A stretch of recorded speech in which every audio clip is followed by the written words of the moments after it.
Hey guys, good morning. This is Pastor Greg Barrett here with Trinity Life Center. Guys, I don't have any notes. I just kind of threw some bullet points out there. I want to really talk about business, and you guys have heard me speak prophetically the last couple of weeks what God's doing, in the kingdom as well as in the economy.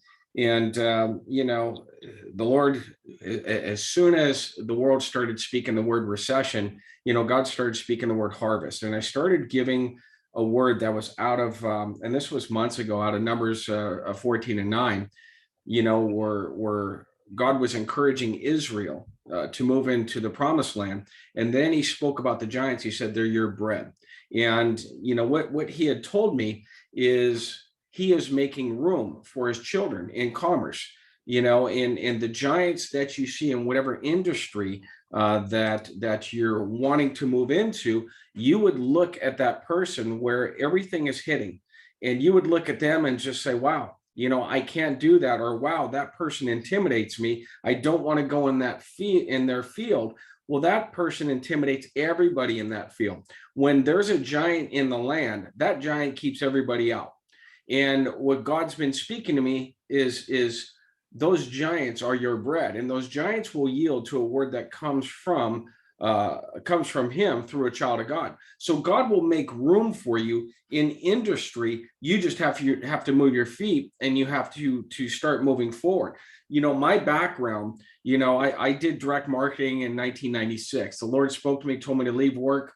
A lot of you know my testimony. The hardest thing I had to do ever. It was the scariest thing because I didn't have a coach in front of me that literally took me step by step into being an entrepreneur. I just got a word from God, and he told me in 3 months you're gone and there's going to be no more fruit.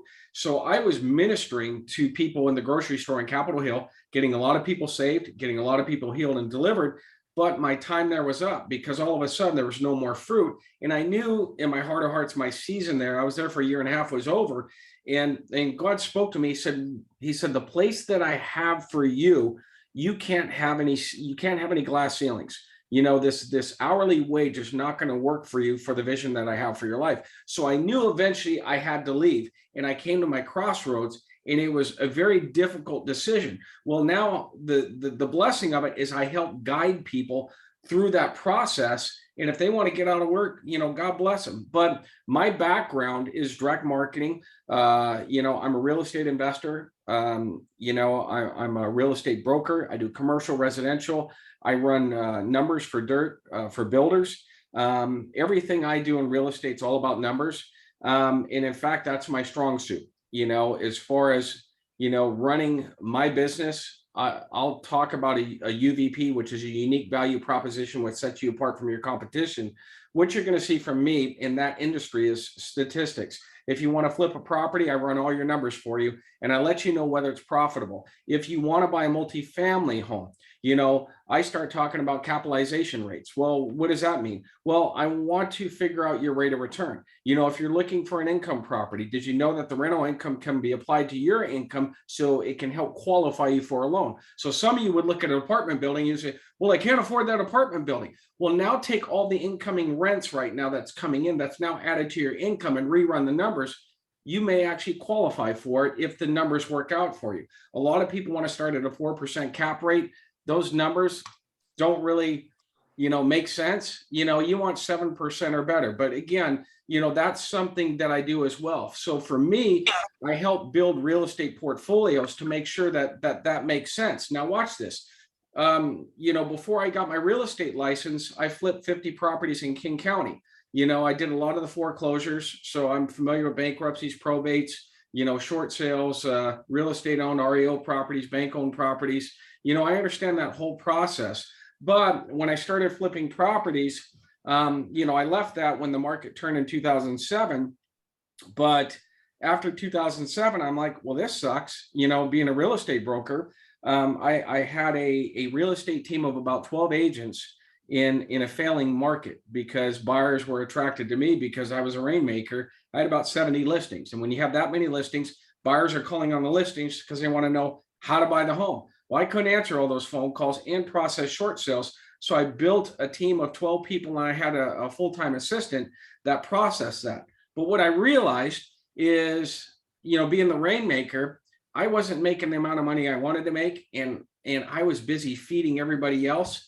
And I was making about 120 grand a year. Wasn't bad, for a recession. I was able to keep my home, but it wasn't something that gave me a sense of fulfillment. And then after we went through this whole recession thing, Kristen, we were like, she wanted passion, she wanted to be able to do something. And I'm also thinking, well, how do we become recession proof? And we got a word from the Lord about her being a nurse. So put her back into school to get her Bachelor of Science for nursing, and working for the hospitals. They're not affected by the economy. Provided insurance for the business owner, and but it allowed me to not only run a real estate business. After that, I went ahead and started a flood restoration company. And in doing a flood restoration company, it's a recession-proof business. And well, what does that mean? If your pipe breaks and you're paying your mortgage, your insurance company is going to pay the bill. So most of what I do is not just a general contractor. I started specializing just in insurance claims, and understanding there's plenty of business that's out there. I just wanted to kind of create a niche in that industry where that's all I do, and it's very repetitive, and it's very profitable. So today I want to get into, if you don't own your own business, how do I get there? If you do own your business and your business actually owns you, then I want to talk to you. So we're going to go ahead and I want to talk about, before you start your business, Proverbs 29:18 says, where there is no revelation, people cast off restraint. You have to go back to your why you're doing what it is that you're doing. And just you owning your own time is not good enough. There's got to be a vision behind it. We're Christians. For me, there's got to be a kingdom purpose. For us, it was gratifying a few years ago when we sent off $25,000 to Pastor Kamora in Liberia, Africa, to finish the building project, and then to take a trip over there and see what your money actually did, as far as going to work for you. So there's got to be a vision beyond that. Yeah, you want more vacations and all this other stuff, but there's got to be a greater kingdom vision for your life in order for God to partner with you and that thing to flourish. So a lot of times before I move into any venture, number one, I always have a coach. And guess what? If you have a coach, which you should have, be open to criticism. Don't come and say, well, I'm going to do it this way and blah, blah, blah. It's like, because we're on the outside in, we see more than you do. So, that's something to always have in your life. And guess what? 2 Chronicles 20:20, God says, believe in the Lord your God and you'll be established. So you'll be planted, and believe in his prophets and you will prosper. And I've said this before, God put equal value, not just on his word coming directly from him, but his word coming through the gifted people and coaches that he's put in your life. So he's put equal value on that, not just his voice, but the voice of the coaches that God puts in your life. I can go through all the scriptures, but you got to honor the coaches that God puts in your life, because when you honor them, their gifting comes upon on your life. That's in Matthew 10:40 and 41. So God will always put coaches in your life. And the reason I say that is when you start this business venture, everybody tells me I'm going to start something and I'm going to get a partner. Well, you're going to get a partner because you're scared. But is that the person that God has called to your business? And why do you always need a partner? Well, because I'm afraid to walk this path on my own. Now watch this. What if God wants to bless you but doesn't want to bless them? Will it impact your business? Yes, it will. So you're a tither, you're a giver, you're, in the kingdom, they're not, or they're in the kingdom, they're not tithing, or they have a different vision, different motive, and maybe they're working through their issues. Does God want to bless them as much as he wants to bless you? No, he doesn't. So the reason I talk about this, I've had several partners in business. I've outworked every single one of them. I've outworked them. And on one of my businesses, the first couple months, I brought in $100,000 in sales, and my partner brought in 3,000. And if I'm splitting my 100 grand and I gave him 50, and in return I got 1,500, do you think eventually you may get a little bitter because the scales are off? But now you're funding this, and you're getting frustrated and you're getting bitter. Well, you were the one that agreed to the partnership, right? So do not do partnerships. Trust God, and here's what you're going to do. You're going to start a venture on your own, believing God. And when you own your own business, I'll give you this word. And God gave me a word about a month ago, and some of you have heard that word. I was in the church, and the Lord spoke to me. He said, whatever your hand touches is blessed. He said, whatever your hand touches is blessed. Then he followed around and said, but be careful what you touch. And I like the good part. I was like, oh, whatever I touch is blessed. That's awesome. But then he came back around with a warning. He said, but be very careful what you touch. And he was speaking about business relationships and partnerships, because he wants to bless you, but he doesn't want to bless everything that you decide to touch, right? So you have to be very careful in your friendships, very careful in future spouse, very careful in your businesses. You cannot be yoked with unbelievers. It does not work out. Why? Because you're always going to hold on to one and you're going to despise the other, right? And I talked about that on Wednesday. Everybody has something that they're holding on to as far as security. But if they're not holding on to your source, then they're despising your source, right? And eventually that business is going to divide. And you're going to go through this whole place of frustration, and you're calling me out and say, Pastor Greg, I knew I should have listened to you. I partnered up. I was scared. Now they're suing me, or this, out, or the other thing. You got to start something on your own, and you got to do it with God. Now, I'm going to talk about a couple things before you get started. We have to, I said we have to have a dream that extends beyond your business. I said, where there is no revelation, people cast off restraint. Your vision and your dream is what binds you, when you bind yourself to a vision or dream, you can always go back to that place of remembrance why you started that thing. At least you should. And that will serve you when it comes to your crossroads in the decision-making process, right? Now, Proverbs 16:3 says, commit your works to the Lord and your plans will be established. So how do you start a business? Well, it's very simple. You do your 40 hours a week. That's a no-brainer. You don't have to think. And then 15 hours a week, you start setting up your business. Well, what does that mean? Well, faith has to be put in motion. If God gives you a vision and you start 15 hours a week on your business, well, what does that mean? Then probably, depending on the type of corporation, I would set up an S corporation. I'm not a tax attorney or an accountant, but for me, I have 2 S corporations right now. Those S corporations are it's a tax-free entity. The only tax I pay is what the corporation actually pays me. So all my businesses pay the corporation, whether it's real estate or restoration. And then when I take a paycheck as a W-2 employee out of that, then guess what? That's the amount of tax I pay. Now you can use a company like Paychecks for like $80 a month. They do all that for you. They call you once a week and they say, who do you want to pay? Well, I want to pay myself. Well, I want to pay myself $2,500 net. They're like, okay, well, we're going to take a total of $3,100 out because, we're going to take care of your Social Security, and your taxes, all your stuff out of there, about $600. So you're going to see $3,100 come out. Well, what does Paychecks do? Well, they run your accounting. So at the end of the year, they're the ones that are paying, your federal withholding and all that other stuff. They do that actually for you. At the end of the year, they're going to give you a statement that you bring to your accountant and you give it to him, and they've already done it for you. So, and as far as you running your business, be very careful with employees.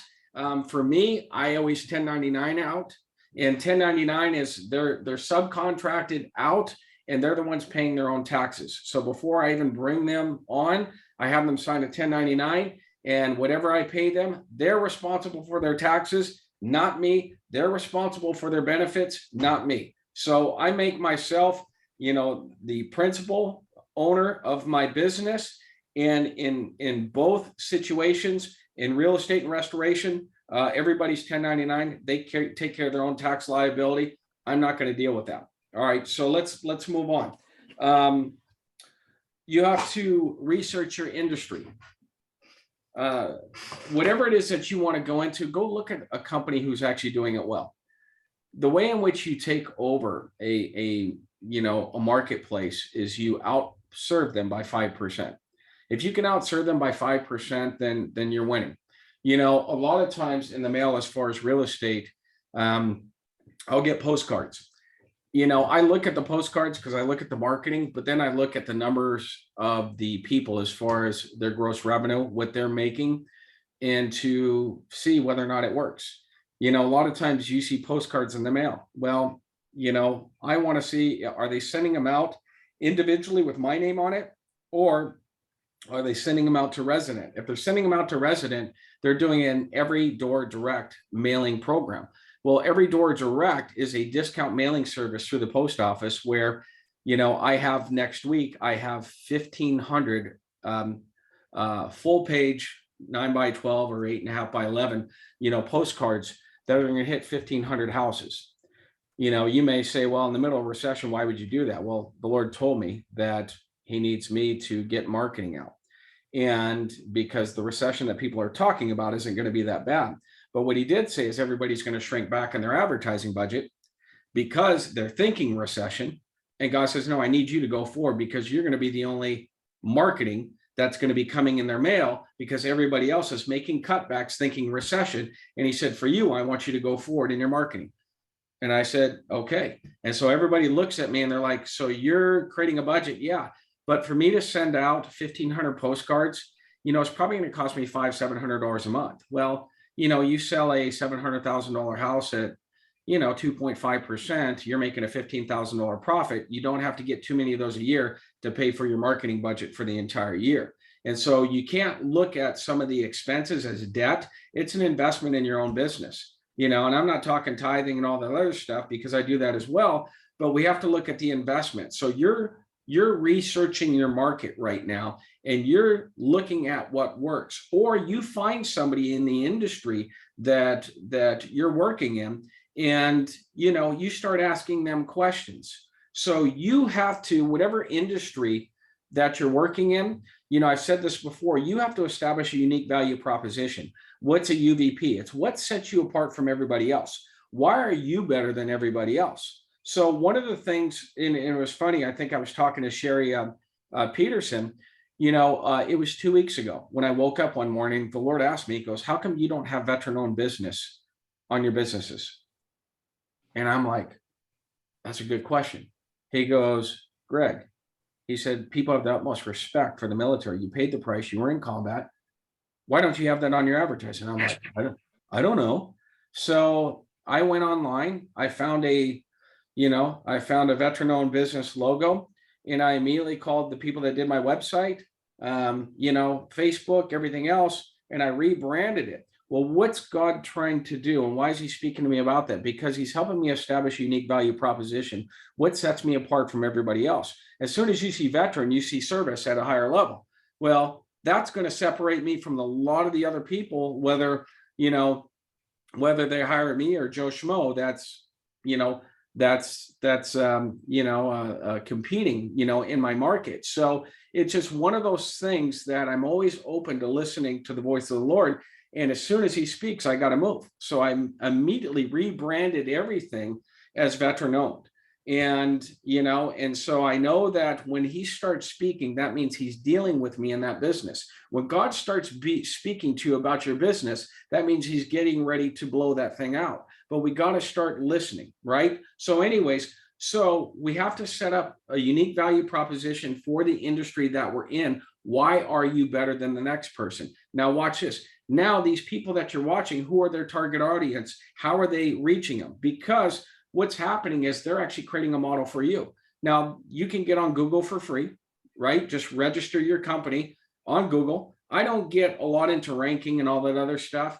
You can create a free, you know, Facebook webpage. You can create a WordPress, you know, website. A lot of people don't go to websites. They go more to your Facebook than anything else. And you can put a ton of content on your Facebook, right? I don't do a lot of it. And I'm very careful what I advertise. You'll see I advertise a lot of real estate on my Facebook, and you'll hardly see anything on the restoration on Facebook. Why? Because soon as people know that you can fix stuff, everybody's going to call you to get over to their house and you know, hook them up. And I'm like, no, I usually just do insurance jobs, you know? And so that's why, because the insurance jobs, you know, for me are pretty secure, I don't need to advertise that because those leads are automatic. Now, real estate leads, I have postcards that are going out in the mail, but I also have what's called a CRM. It's a drip campaign, meaning I have a program, and Pastor has seen it. And so what it does, it's $80 a month, and it tells you as a homeowner every bit of information about your house and your market, what's going on a weekly and monthly basis. So it's on a drip. It costs me $80 a month. And people literally email me back. They're like, oh my God, thank you for giving me all this information on your home. Well, I have hundreds of people in that CRM. And even while I sleep, it's sending out data and it's leveraging me. So I'm not sitting out there just, hand typing. I have systems that do all that for me. And you have to understand, when you run two businesses, one of the things that you have to fight is your time. It's managing your time, because I'm going to start a third business here in the next couple months, and people look at me and they're like, how the heck are you doing a third business? I'm like, well, it's called leverage. So if you are going to ever really get wealth working in your life, you have to create at least 5 revenue streams. When real estate shut down, when COVID first started, all my real estate broker friends are calling me crying, going, I don't know, how I'm going to feed my family and all this other stuff. And I'm like, well, that's funny, because 2 years ago, I told you to start another side hustle to create another revenue stream. And everybody's like, what are you doing? And I said, I just took about $100,000 worth of restoration contracts last week. I'm just doing that until the real estate works itself out. And people are like, oh my God, so you got money coming in? I'm like, yeah. And my wife is working full time too. So whatever happens in the economy, I said, we're recession proof. And what people do is, when they're having good years in business, when you're having those good years, that's when you should start creating something else, because you're in a position of strength. Don't wait till recession hits your house and like, well, maybe I should do something else, because you're behind the power curve. God will always speak to you if you're really listening before a season of famine hits your life. And he will, every single season that has hit this economy, God gave me a word before it even started. I come in the church, I say, this is what God's doing. I got all the people looking at, not all the people, I got some of the people sitting there looking at me with bitter beer face, because they're not seeing it. And like I said, when you hold on to one, you'll despise the other. And I talked about this on Wednesday. The disciples held on to fear in the storm, and they despised Jesus, who was sleeping. They were despising the person at rest because the storm didn't impact him, right? And so you have to prepare your business before recessions, before this whole thing. And if you're really listening to God and you're listening to the voice of the Holy Spirit, his voice will keep you in perfect timing, with his will and with his kingdom, to where you don't have to depend on, the news and everything else that's going on. God's always going to set you up, and he's going to place you ahead of your competition. You'll always be the cream that rises, but we got to listen to the voice of the Holy Spirit. Now, understand this. Every client I go into, it's a kingdom agenda. Yeah, we're going to go do the work. Yeah, we're going to sell the house. And I'll tell you 2 stories and we're going to move on. The real estate, I just recently sold a home, and it was a $2 million home. And I asked God, I said, why am I there? And I walk in the bathroom, and in permanent marker on the mirror, it says, give it to God. I said, oh, okay. Well, we got some burdens here. Now I know why I'm here. I go and do the restoration thing, and I put $750 of free labor into our house. We're changing out, we're remodeling one bathroom. I said, hey, while I'm down at Lowe's, I said, I'll grab another toilet, paid the $150, got the wax ring, got the new plumbing. I said, I'll change it out for you. Usually it's about, $300, not including the dump fee, to change it out. Some people probably charge up to $750. So I did that. I installed a kitchen sink for her that she already bought at Costco. We put new lighting in that she bought at Costco. I said, let me cover that. I said, it's about $750 in labor. I'm going to throw that in. Her husband just passed away. And she's like, money's an issue, money's an issue, money's an issue. And I said, that's okay. But she also needed to sell the home. And I said, I can expense another $1,000 of her deductible. I said, I'm maxed out on my restoration company, but I said, if you let me list the house, I said, I'll take that $1,000, deductible that you're complaining about. I said, I'll pay that, and I can expense it to my real estate company. And I said, you can go ahead and benefit that way. I said, well, I'm just going to go ahead and hire the friend that the person my friend suggested. And I said, well, she's hasn't sold a house in over a year. And I said, we're in a shifting market. And I said, she's experimenting with your house at best. She doesn't know, what she's doing. And I said, I'm trying to help you. You said money's an issue. I already gave you $750 worth of labor. I'm going to absorb another 1,000, and I said, I can apply it towards a deductible, or I can do additional work on your home. I said, I'm trying to help you here. You do see that, right? And she sat there and looked at me. She owed me about 9,000 more, to close out the account. I said, okay. I said, well, just write me the check. So she wrote me the check for 9,000. I put it in my clipboard and I said, God bless you. I said, have a great day. And I just walked out. Before I even got to the car, the Lord spoke to me loud and clear. He said, I sent you there to help her. He said, she just made a $40,000 mistake. And you have to understand what you carry on your life and what you're bringing into a situation. You are the blessing and you're the distributor of God's grace. And I'm sitting there looking at her. I'm like, I told Chris, I said, man, if I were her, I would have tackled me in the front yard and say, hey, man of God, don't pass me by. I need that 40 grand. I need a blessing working in my life. But she just allowed me. Now, remember, John 3:8, when Jesus is talking to Nicodemus, he's talking about the wind. He said, you don't know where it comes from and you don't know where it's going. He said, so it is with the children of God. He's talking about children that are being led by the Spirit of God, how God brings people in your life. You don't know where they came from. You don't know where they're going, but I'm right here now. And Jesus is calling you because he wants to bless you. But all of a sudden, they don't recognize you. They don't recognize the gifting that's on your life. You're actually there to serve them. I know a lot of people screwed you in the past, but God's trying to give you recompense right now. And if you don't recognize who I am, and that's why I don't get bummed out in business. And they're like, well, they went down the other road and they did this, they did that. And I'm like, wow, I tried to help them, but they made the other decision. And guess what? Every single time, Kristen will tell you, after they make the mistake, they call me. It's like, hey, I screwed up. The other person I hired screwed it all up. And I'm like, why didn't you just hire us in the first place? I'm so sorry. And, and she'll tell you, I'll go out and help you. But it's like, wow, it would have been much better on the front side, had you hired me. So anyways, so we have to understand our unique value proposition in the business. You have to research your marketplace. You have to have a word from God. You have to know, your advertising budget. And a lot of you are thinking, well, I'm not going to start business because businesses cost money. I've started several businesses where they literally cost me nothing. My restoration business, I could have started it with nothing, but it cost me about $5,000. I made that $5,000 back in a month. And the following month, I started putting money back in my pocket. So anyways, I talked about partnerships and I put, God hasn't given you a spirit of fear, but of power, love, and a sound mind, 2 Timothy 1:7. You'll see in many versions, it says, God hasn't given you a spirit of timidity. Intimidation is admitting your defeat before you even do anything. So you won't even stand up against the voice in your head that's opposing you. So we stay in this place of fear. Well, I'd start a business, but I need this person, I need that, and I need this, and you don't do anything. And it's just like, how about this? How about starting this big venture? I said, do the 40-15, 40 hours at your workplace, 15 hours, do your thing. How about you just start it kind of part-time? And how about you just go out and get that one job without anybody?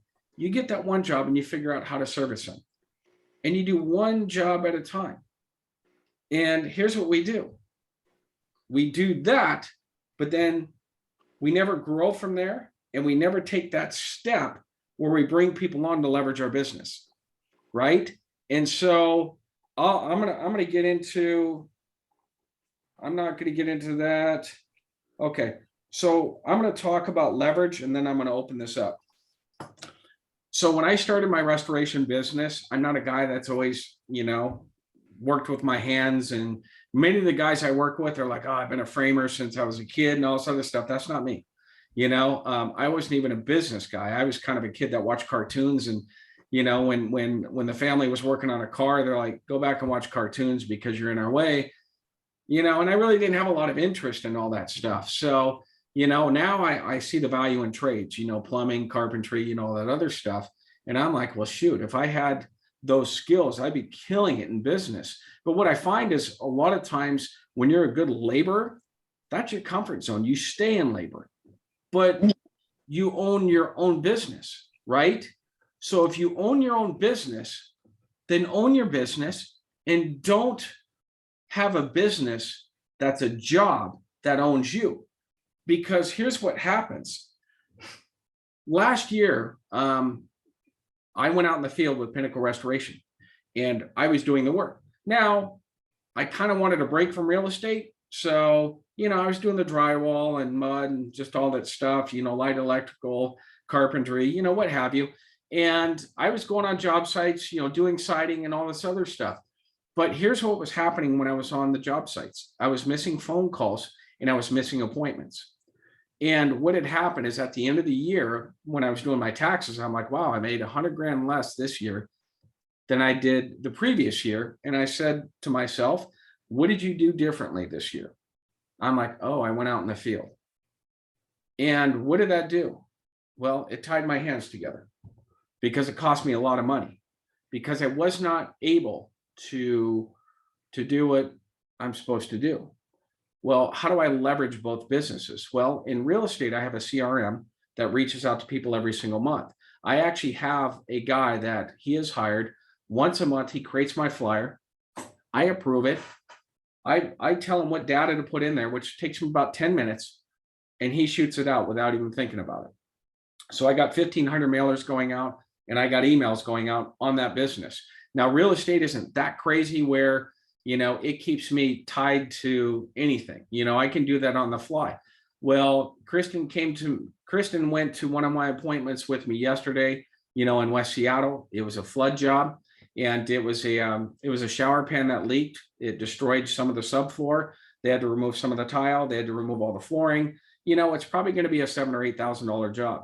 I was literally in there probably 15 minutes max. I came in, I told him what I do. He said the claim got denied. I said, that's fine. I said, I'll take it easy on you. I said, all I'm going to do is go upstairs. I'm going to take measurements, find out what it is that this guy wants. He told me what he wants. He wants it back in the same order. And I said, okay, Monday, I'm going to have a work scope in front of you. And I said, if you like those numbers, I said, I'm about 2 weeks out. He said, Greg, you're the only guy I called because, he said the remediation company, he said 1-800-damage, actually referred you to us and said you're one of their preferred vendors. I said, yeah. I said they were for a little bit of work. So I have water remediation companies, and I also have insurance adjusters that actually have my cards. So when they go into a house that's pretty messed up, they just give them the card and they say, call Greg. Greg will take care of you.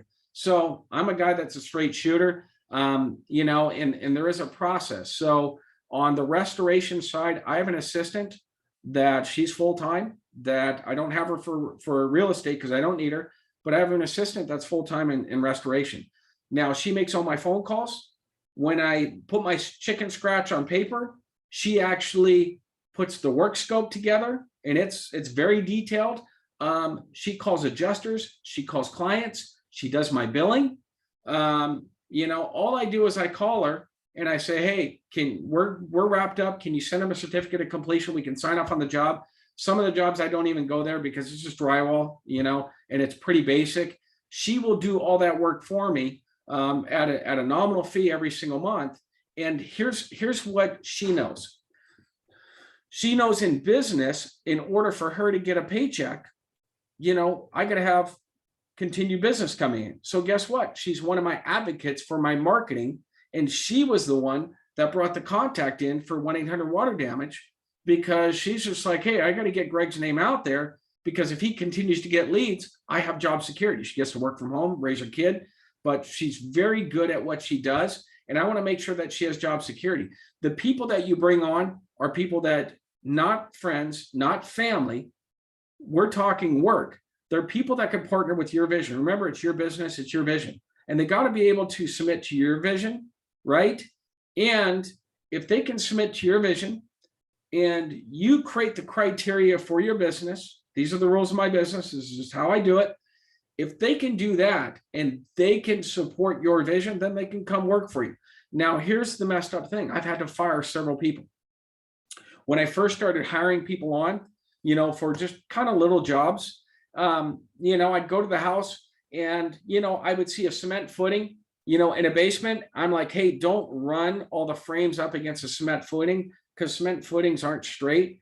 Just make sure everything's plumb before we, get the rest of the framing in and we do drywall. And then I go in there with my level and, I put it up against the frame and everything's crooked. And I'm like, guys, you put it up against the footing. And they're like, well, what does that mean? Well, now I got to take your 2x4s out. We got to reframe this thing because what do you think the drywall is going to look like, on top of this framing? And, on one of the guys, this is the second time and these are big jobs, that was a $40,000, $50,000 job. And well, it's not really a big job. It's just, an average job. And I told him, I said, guys, I said, I can't have you here. I said, I need to send you home. I said, we're done. And they're looking at me, well, we'll fix it. I'm like, no, because I need to be able to go home and trust that you're going to do the right job without me standing here the whole time watching you guys do it, because I did that last year and it cost me about 100 grand. And I'm not doing it this year. Either you know how to do the work or you don't. You show me you can't do it. I said, guys, I'm going to write you your check for the day and I'm going to send you home. And then I'm on the phone. And right now I have two contractor crews that work for me that are very efficient and I never have to check their work. And they know how to do everything. I've had to fire a few people to get to these guys, but people are asking me, they're like, well, how did you find those guys? Well, I know other contractors. And I'm like, hey, if you find a guy or you go on Facebook that knows how to do, good finish work, drywall framing, what have you, can you put them in touch, and then I give them a shot on a small job and see how they do. If they do great under my supervision, I give them a bigger job. If they do great, and I always tell them, you let me know what you can do and what you cannot do, because if you can't do it, I'll bring somebody in that can. And I would rather you be honest with me up front. That way I don't get this call and say, hey, they just bought a whole bunch of tile and you just screwed it all up, because guess who's writing the check to get the new tile? I am. So I've had to fire quite a few people, but now the restoration side is clicking to a point where I think we have about 11 or 12 remodels on the books right now. And, and I have a couple listings. I have a few deals in escrow, and I'm still able to walk around in shorts and flip flops, hang out with my family at the beach. I got to answer my phone every now and then and, deal with my texts, but I own the business. It doesn't own me. And here's the thing about every business owner. They feel like they have to be there. And I got to be the eyes on. And no, I introduce to the business owner my team. And every appointment I go to, like yesterday, I'm in shorts, flip flops, and a polo shirt. And they're like, you're the general contractor. I'm like, yeah, I got my, measuring tape, clipboard, and all my other stuff. And here's what happened, a couple of days prior. I come in, on another flood job, shorts, flip flops, and the guy's looking at me. He goes, you a contractor? I said, yep. And I said, I actually own my business. It doesn't own me. And I said, let me guess. I said, the competing contractor that you already talked to drove up in his van with his Carhartts on and steel toe boots and all the other stuff. And he goes, well, yeah, he did. I said, well, that's a guy that's not doing well in business. Well, what do you mean? I said, well, he's a guy that has to do one job at a time. And I told him, I said, I got 12 remodels going on and I got the staff that can actually get the work done for you. In fact, I told him on his job, I said, we could start next week. I said, your flooring is going to be 7 to 10 days out. Once I get the flooring in, we can get this thing going. We can bang it out in about 3 days. And he's kind of looking at me. I said, well, you can hire the other guy that's going to run all around town. And we don't know what his qualifications are. He's probably not that qualified, because he can't get out of his own way. Or you can hire somebody that already has a system and we can get this thing done. I can get it signed off, get you back in your house, and I can move on. And also with the flood restoration, I help find your flood and tell you what happened. And, so I show you what the source is, and I give them, I give them enough education to where they trust in me. And then I actually, for the bids, I actually charge them for the bids, because our bids take a couple hours to put together. And if you want me to do the bid, you're going to pay. And when I come back and you decide, hey, I'm going to hire you, then I credit that money back to you and I take it off your account. So anyways, it's something where when you start something, number one, the biggest hurdle is actually starting it. Get out of your own way. And number two, once you start it, the biggest thing is you got to get out of your own way, because that business will never grow. And you have to create leverage in your own company. And God will send people to you. You better recognize them. God will send people to you that'll help build that vision. And not to approach me. And I get approached all the time where people want to be a partner with me in business. And here's what I say. You like the fruit of what you're seeing, and what you want to do is you want to partake of that fruit. You don't want my source, and you don't want to connect to my source. You just want to connect to the fruit. But I've been doing this for 26 years. I've been self-employed for about 26 years. And a lot of people will approach me and they'll say, well, I can add to your business. And why? Because they see the low hanging fruit and they want a piece of it. And like I said, God wants to bless you, but doesn't want to bless them. And maybe he will if it's a godly relationship. But more times than not, when God gives me a warning, he's saying, be careful. I've had 2 people in the past week approach me saying, hey, I'd like to partner with you in business. I can be an asset to you. And I'm like, okay, again, you see the fruit, but I've been around long enough. My discerner's going off and I'm like, this isn't a God idea, And again, I just keep the relationship a friendly relationship, but it's not a business relationship. So you got to figure out when you start running your own business, how to build it. And every employee that comes on, or not employee, I call them 1099, they have to understand that every person that you bring on is multiplying yourself, and your revenue has to increase. If your revenue does not increase when you bring somebody on, you're incurring debt and you have to let them go. And that sucks. Or you tell that person, listen, when I bring you on, my sales should increase. If they're not going up by you coming on, it's a messed up conversation. But I let them know, listen, you're debt and I have to let you go, right? Your job, when I have 2 full-time crews, my job for my business is to keep the books full, to keep their schedule full. Right now, I got more work than my guys can handle. People are talking about recession and, woe is me.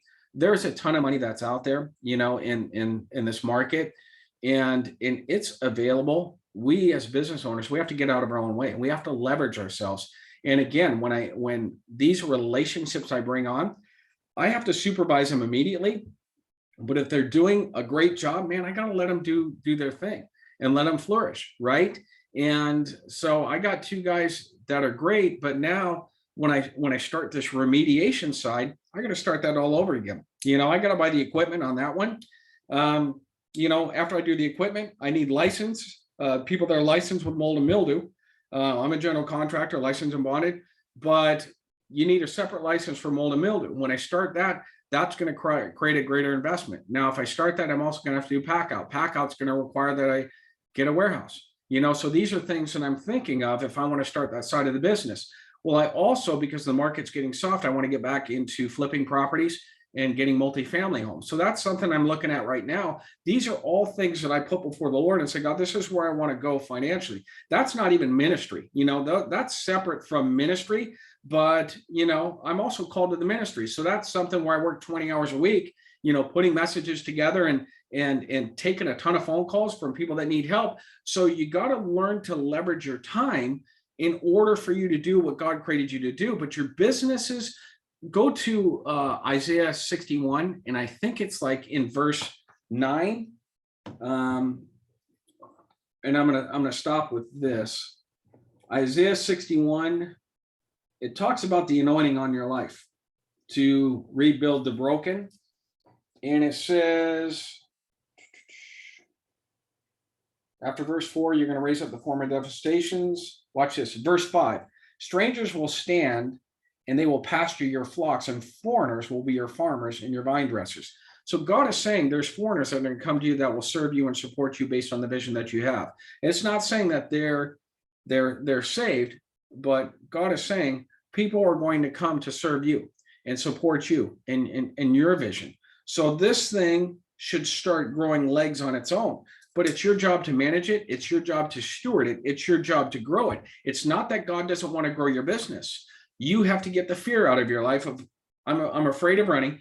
You got to quit trying to reach out to other people to be your partners. And you got to do what God called you to do, and then allow him to build your business. And like I said, you may have to hire, you may have to fire, but your goal once you start the business is leverage yourself as quickly as possible to get somebody underneath you to be able to fill their pipeline where you could supervise them. And then when they're one of those good people, you have your daily talks, as far as the calendar and everything else that they're going to be doing, but it should be very little supervision. These people should be self-sufficient, and you may have to develop them in that, but you can't spend a year developing your people. You can't afford that. Very quickly, either they're self-starters or they're not. But remember, you're serving your family first, right? And if it doesn't serve your family, because a lot of us are like, well, I want to care for Billy Bob and their family. Well, that's awesome. But if your family's paying a price and you're not strong, then guess what? You're no good to anybody. So you got to make sure there's strength in your house. And once there's strength in your house, then you could leverage everything else. But you have to very quickly take a step back away from that business, take the appointments, make the connections, have people trust in you. If they trust you, they're going to trust your people. And then once that happens, that thing will just start going. And all I do right now is I do work scopes, and I collect checks. And that's all I do. Everything else is leverage for me. And that's on the restoration side. So I'm going to go ahead and stop with that, but I know we probably have some questions. Kristen, also, I know Kristen is step by step. I know she's called to own a clinic, and she's kind of, by faith, she went through a Botox class. She got her book, and she put 11 IVs in these hands, but you're not putting Botox in his face. Anyway, so I know Kristen has some insight, and some of you guys probably, if you have questions or comments, why don't you go ahead and come off mute and throw it out there.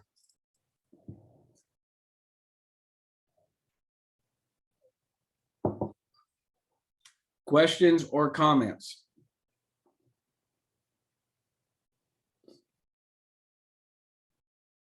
I don't see anybody coming off mute. Everybody's scared.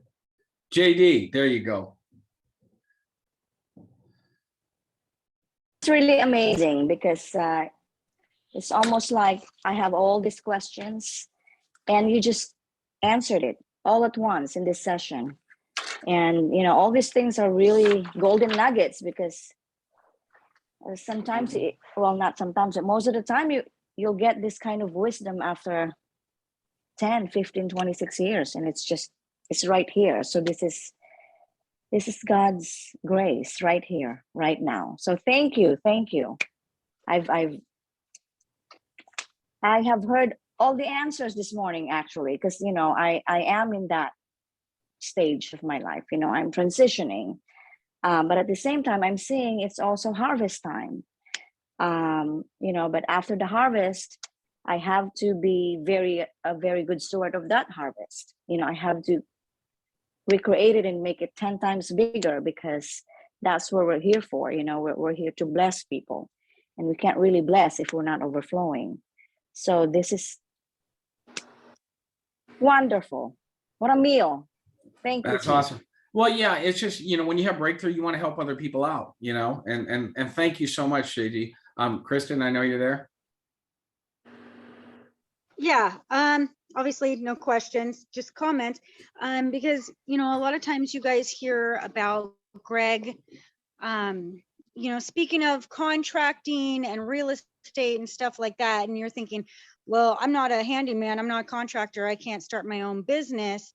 And, we know James Amos is, getting his car detailing, built up to where he can get people underneath him, so he doesn't have to be in the field so much. But then, like how I'm doing my nursing job, you just have to think about what else can you do with what or what you love, or what's your passion.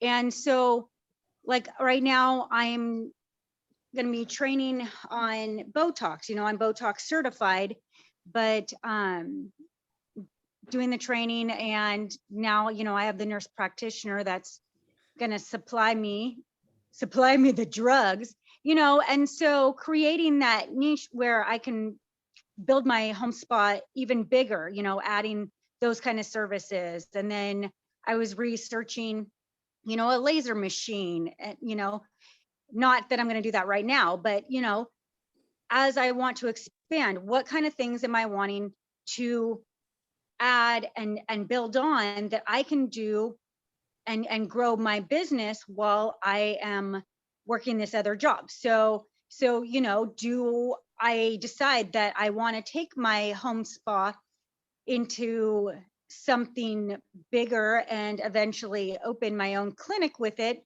as I'm building these services and buying these machines and buying these products?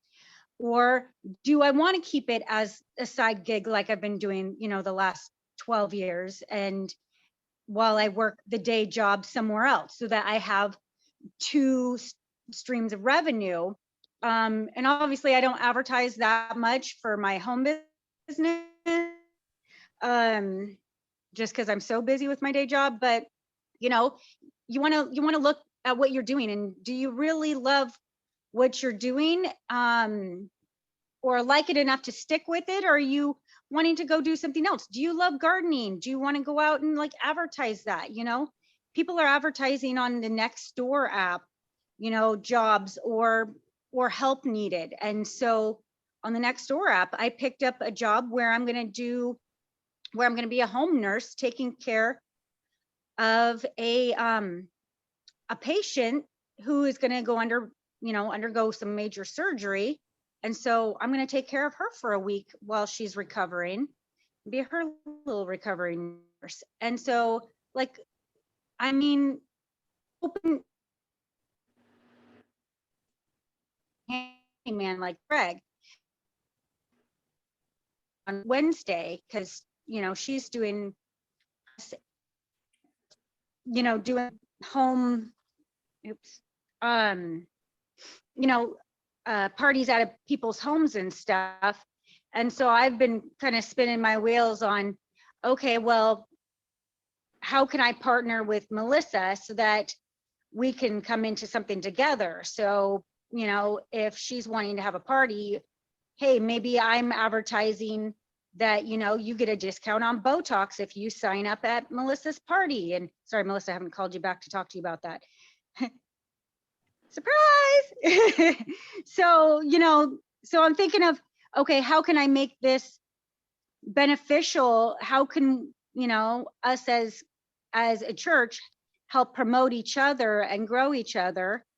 And, I know Greg's saying, don't partner with friends and family, because it's, go out and find who's successful. But doing things like that, where you can do events together. And I know Greg and a real estate friend of his, they split the marketing costs, and they're sending like the same flyer out, but different territories, so that, they're splitting, the expenses on that.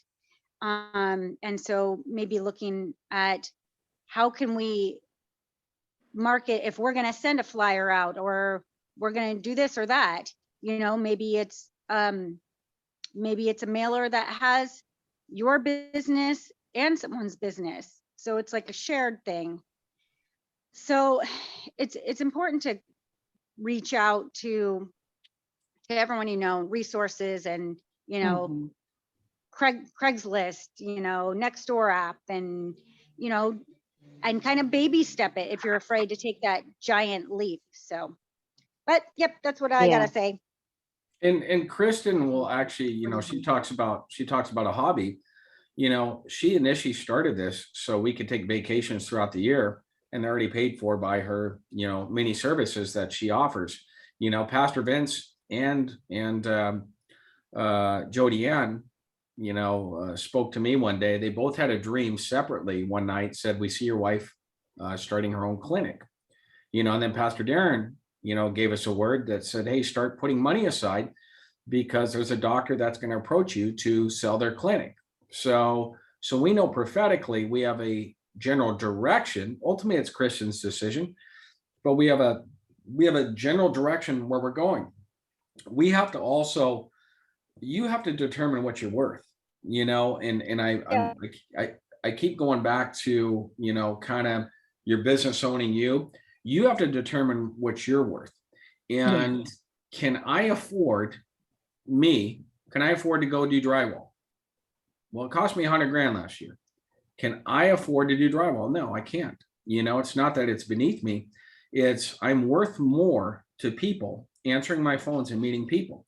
You know, you have to look in your mirror and say, what am I worth? Am I worth $20 an hour, $50 an hour?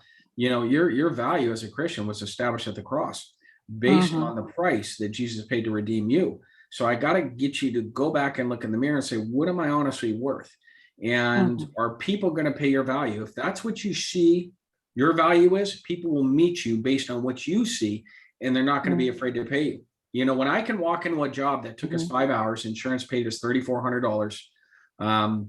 You know, labor was 600, materials was 100, and I spent 15 minutes in the house, and I can walk away with one day's work with $2,700 profit.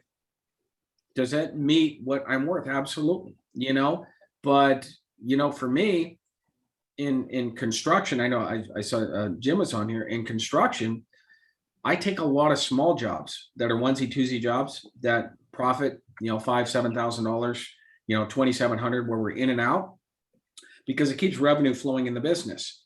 And the reason I do this, every now and then I pick up the big monster that's a 6-month job that doesn't always pay on time, and sometimes I have to carry payroll. Well, I do enough small jobs with enough revenue coming in on the little jobs that I could take on the $100,000-200,000 job that may not pay me on time, but I could still run payroll and still keep the business going. So we got to start thinking smart. And, you know, for me, it's like, I'm actually a good drywaller, but it's so far beneath my pay grade. It doesn't serve anybody. It doesn't serve my family. It doesn't even serve the people that work for me to go out and do that work, because my value is a business owner to go out and make sure my guys have a job after job after job, and their calendars are booked, not me going out there and doing the work. They have to go out there and do their job. I'm going to do my job. We're a team. We all have responsibility. Your responsibility is to provide them. This is where contractors hate small-time contractors. They don't know how to market, and they will actually work for less and work for me, knowing that there's security, that their calendar is full and there's continued revenue coming in. They'll actually walk away from their own remodeling business and say, you know, I want to work with Greg because I may make less, but the stress of me wondering where my next job is, that's all taken away. And so that's how I have crews that I'm like, hey, if you want to go do your own side job apart from me, you're 1099. I don't own you. You could do whatever you want. But if you don't show up to my job, I said, I'll get somebody else. And that way they know that, hey, there's a certain level of security because I know my job. My job is to fill their pipeline and to make sure that they have work and they have paychecks coming in. And that way, you know what I mean? And that way, you know, I stay in my lane, they stay in theirs. Jenny. Oh, hey, I'm sorry, I didn't mean to interrupt you. I just want to see how much learning about leverage is key. And I'm so glad you shared that with us, because this is for anyone else who's trying to figure out how to start. There's a lot of things that my mother did really well as kind of Susie homemaker that people were able to hire her for. But when I started learning from Greg and I started running the numbers, I found out that, for instance, like my cupcakes, people always love what I do because I spend extra money and I get better quality ingredients. So they're always taste better than the store. But the reason the store makes money is because they put cheap crap filler in there, and then they get cheap employees to do it so they can leverage. But when you're trying to start your own business, if your expenses are going to be higher than what you make, obviously you're going to be running yourself into a hole. And that was a hard reality check for me, because I'm like, I know how to do this. I'm good at it. People tell me all the time that they love it and they want to see more of it. But because you love it because I go the extra mile, well, that extra mile is going to cost more. And you have to decide, are people willing to pay $4.50 or something a cupcake to get the higher quality ingredients? Now, if you're out in the suburbs, they really don't want to do that because everyone is just, you know, a lot of us out here, we're middle class. If you're downtown Seattle and you've got companies paying for it, then the company's like, well, I don't care. You know, the company's going to pay for it. Go ahead and charge up. but then you have to rent space and you have to have your business going, and you got to pay to occupy a space to have a bakery, or occupy a space for a store for people to know where you are. And you have to have your professional kitchen and all of your license and your insurances there. So I ran into that fork, and what made me decide what to keep a hobby versus pursue for a business was doing that ratio of what am I realistically going to make and what is my time worth? Because if I spend 5 hours making batches and I'm only selling them at $2 or $2.50 a pop, because that's still $45 or a dozen, if you really think about it, then I'm losing money, or I'm not making any money. I'm just staying stagnant. So for right now, that's kind of a hard thing for me. I have to say, okay, God, you gave me this really cool skill and I know how to do it well, but I'm going to keep it as a hobby and just give it to the people that I love, and just recognize that it's going to cost me some money when I do it, but bring something else into my life that I can do well, that will actually have the ability to leverage. And I'm not doing all the labor myself, and I'm not trying to basically barely make ends meet, because you will run yourself into the ground trying to do that. And especially for moms, for wives, we're really good at multitasking, and we're really good at just doing small stuff and being really good at that. But to scale it, like Greg is talking about, you should really look at your numbers, look at your market, and say, are people willing to spend that kind of money? Especially if it comes to things like baked goods. Oh, I love it, but I want Costco price. Okay, well, there's a reason, because I use a ton of Crisco. And if you want to eat a ton of vegetable fat, knock yourself out. Yeah, everyone loves you to chomp down on Crisco. That was it. That is awesome. And Jenny, I will receive your gift at any time. Remember, businesses are designed to make you money. It's hobbies that cost you money, and we're here to start businesses. It may start off as a hobby, but the expectation of a hobby is it's going to cost you money. But if you want to make money, then you got to shift gears and get business in your head. One last thing, and I'm going to go ahead and end this. A lot of times we look at, I face several giants in my industry, in restoration. Look on TV, you'll see ServPro and a couple other big companies that are out there. In real estate, I'll run into so-and-so who's been here forever, and they have a team, and a transaction coordinator, and just all these different people. And I respond just because I understand myself and my level of service. And my response with both of them is very simple. If a friend of mine comes to town and they want a great hamburger, and you're telling me how these guys do all these, that they do all these jobs and the hundreds of clients and all this other stuff. But if you come to town and you want a great burger, am I going to send you to McDonald's? That's going to process a lot, or am I going to send you over to Ruth Chris with the charbroiled burger? You want a Ruth Chris burger. And I always tell them, if you want, the company that processes, hundreds and hundreds and hundreds, well, then I'm going to send you to McDonald's. But if you want to work with me, I'm the Ruth Chris, because I'm going to spend the time, the quality, and the right people to get this thing done. And so don't be intimidated by anybody else. You have a gifting on your life that other people do not have. And like I said, the giants will move when you step in and you appropriate the promise for your life. If God is speaking to you and he's telling you to move into something, then move into it, and quit getting all analytical in your head and trying to figure out reasons why it will not work. And if you're kind of on that fence, you're not sure what to do, there are people around you. You got Jenny, JD, Melissa, Kristen, Roy's there. You got several intelligent people here that you could process your thoughts through to be able to put some sort of plan together to get moving, right? So you have the support system. Just don't go it alone. Ask people what they think. Ask them what they like. If you have a certain service, just say, hey, would you choose this or that? Jenny came over, and I appreciate her. She's like, hey, can you try out my cupcakes? Tell me what you think. I'm like, hey, you could try them out at my house anytime you want, and I'll tell you what I think. Which one's better? I still like the strawberry and lemonade things that you made. Anyway, so again, we're family, and the people that are here online are people that I actually trust. And if I'm pitching something, I'd come to you guys and say, hey guys, honestly, what do you think? And that way you get a good feel for your market and the response. And, you know, hopefully you do a good enough job where there's a referral network. I don't, just so you guys know, I don't go to church and look for business. I really don't.